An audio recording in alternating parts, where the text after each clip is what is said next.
Okay, if you happen to come in to set up the control room and the computer isn't on, this is one way to get it working so that we can see it on the main screen. So you'll notice here's a list of instructions telling you what to do.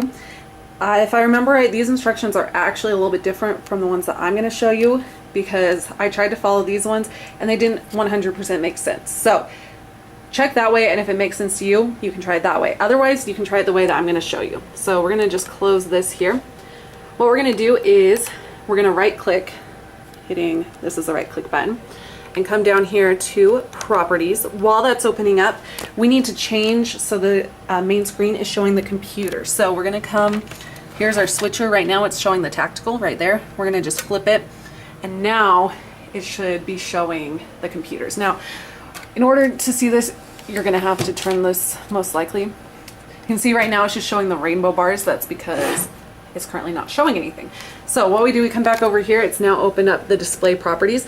Come over here to settings. And what you do is you click on the second box and you put extend my Windows desktop onto this monitor. That's saying we're going to extend this computer here to that monitor or that TV on the bridge. So you click apply. So it'll actually save your settings. You know you've done this right when you look back over here and you can see is now showing the Windows desktop. So we're going to come back over here. You can close out of the properties. Now down here we have, it's called C, is the computer screens. What you need to do, you need to right click again. So right click, don't left click, right click, and come down and hit play with Windows Media Player. Take just a minute to start up. Now you can see we have our lovely computer screens. Now the problem is we have it on here, but when you look over here, it is still just showing the Windows desktop. We need to pull this screen onto the monitor out there. Now the trick is, after we pull it onto that screen, you have to make this window full screen.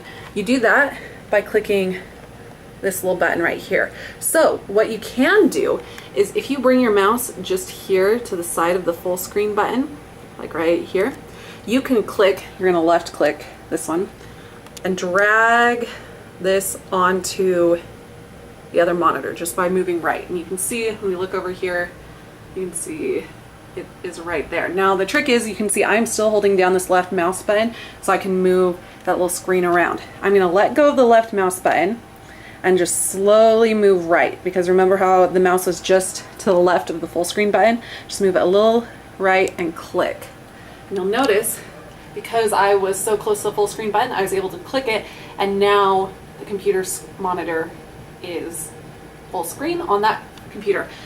The reason why you have to be watching the TV on the bridge is because you'll notice now it looks like it's not on in here, but it is actually running up there on the bridge. So like I said before, that is one way of getting the computer monitor or the computer screen's computer working. You can also try to follow these instructions, which are probably easier, but like I said, I couldn't figure them out. So this is one option or way to get the computer screen's computer on.